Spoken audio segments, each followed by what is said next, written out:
The WNBA is in serious trouble based on what transpired when Caitlin Clark was ousted from the playoffs. The Caitlin Clark effect is real. We've been inundated with news about how she keeps breaking viewership records week after week.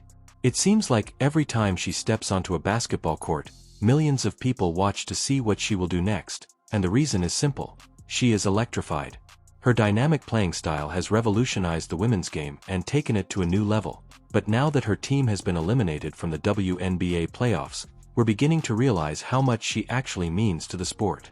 By the end of this video, you'll see why the WNBA is in serious trouble. Following her college career, the Wall Street Journal declared her the GOAT of TV ratings, stating that she has a profound impact on her surroundings and those around her, such as the Las Vegas Aces.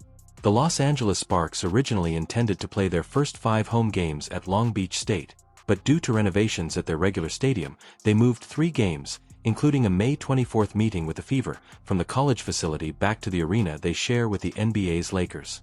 The highly popular champions moved their July 2nd game against Clark's Fever from their home to a larger 18,000-capacity venue. This alludes to the drastic surge in game ticket sales and increased revenue for the University of Iowa as well as the other colleges she visits. 15,591 fans in attendance, 105% increase compared to the average game is 7645, and to Angel Reese it's only 10,000 people. Can you pull up what Caitlin Clark just got? What is the Nike contract with Caitlin Clark? Nike contract, $28 million.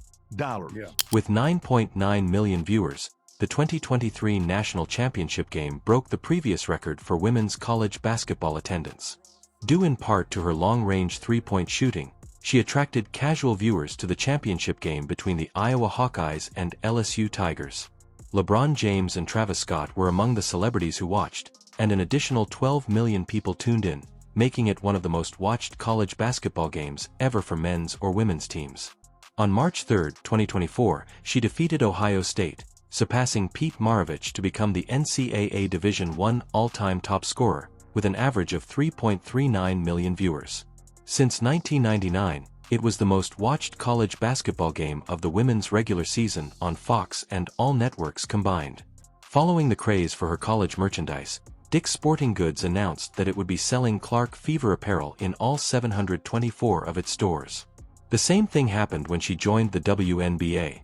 Attendance rose by almost 50% in 2024 compared to 2023, with the average attendance for all 12 franchises in the double digits. With an average home attendance of 17.35 at Gamebridge Fieldhouse, Indiana LED has had a 39% rise in attendance year over year. With 20711 spectators, Indiana's regular season finale in Washington broke a league attendance record. Caitlin can be commended for that, as the statistics show that her WNBA is entirely different from the previous version. The national average for WNBA games on television during the regular season is 657,000 viewers, the greatest number in 24 seasons. The average viewership for Clark's Indiana Fever is 1.18 million, while the average for all other games is 394,000. 22 games had an average of more than 1 million viewers. 19 of those games included the Indiana Fever. The previous high was in 1998, when 15 games averaged over 1 million viewers. The season's high point was the WNBA All-Stars game, where they defeated the U.S. Olympic team 117-109. When compared to the All-Star game, another primetime event that drew an average of 850,000 people previous season, the game, which aired live on ABC on July 20th, averaged a record 3.44 million viewers. This trend should have been anticipated. Want to see the Caitlin Clark effect? Here it is.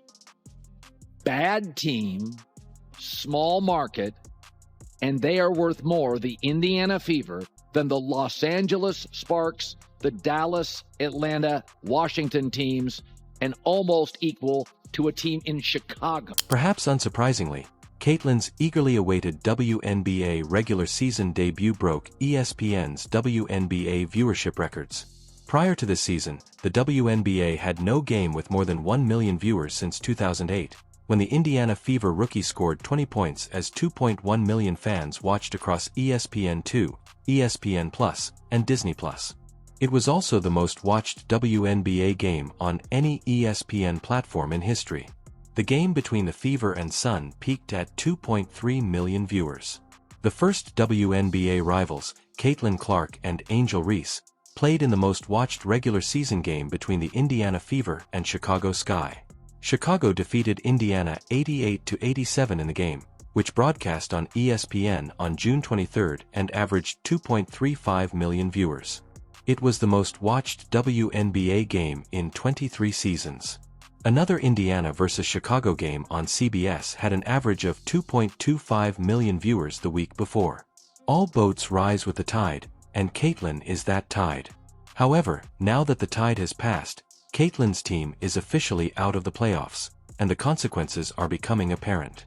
The WNBA playoffs opening weekend without the rookie superstar was, to put it mildly, eye-opening. Caitlin's first playoff game against the Connecticut Sun on September 22 drew a record 1.84 million views while she was playing against an NFL team.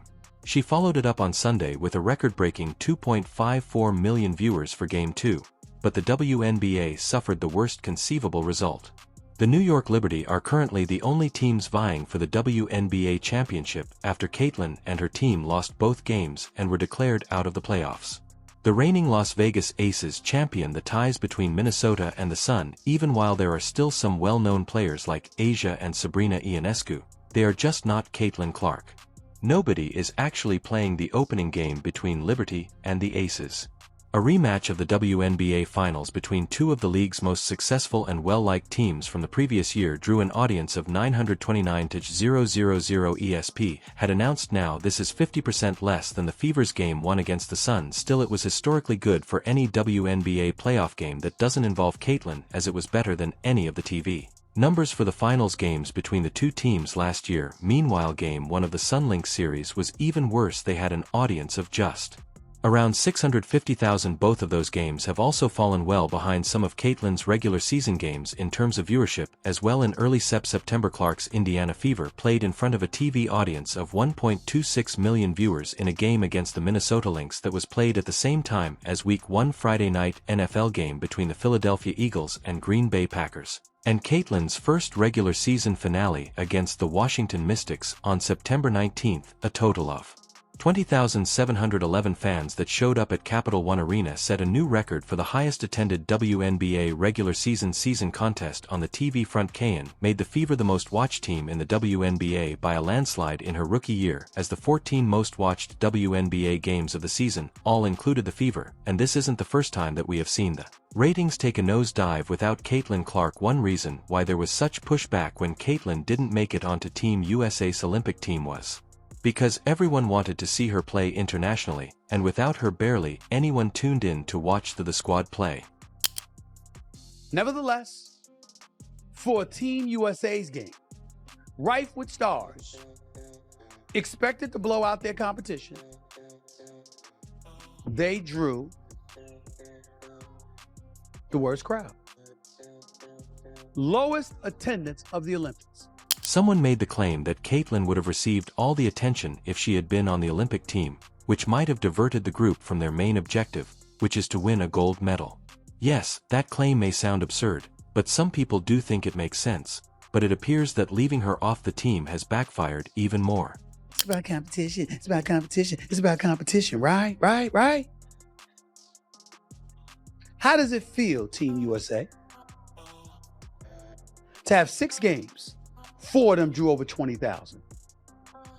And the one that didn't still drew 2,000 more than you. In the WNBA, Caitlin's ability to garner attention and connect with fans has been compared to that of American singer-songwriter Taylor Swift. Her fans have been dubbed Clarky in reference to Swift's Swifties fanbase, and if you know anything about the Swifties, you know that they support their idol. It appears that Caitlin's fans are no different. The new deal would have been the richest sponsorship deal for a women's basketball player. Caitlin is also breaking records in the endorsement space. She signed an 8-year, $28 million deal that includes a signature shoe. Although we have witnessed lucrative endorsement changes in the team's travel, playing locations, and general interest in the sport, it is obvious that the WNBA needs to develop more stars if it hopes to thrive in the long run. Even in the NBA, you have players like LeBron James. Unless they want Caitlin to handle all the heavy lifting, Steph Curry, Kevin Durant, and a slew of youthful talent need to do the same thing in the WNBA. It's not as though she isn't accustomed to doing it already.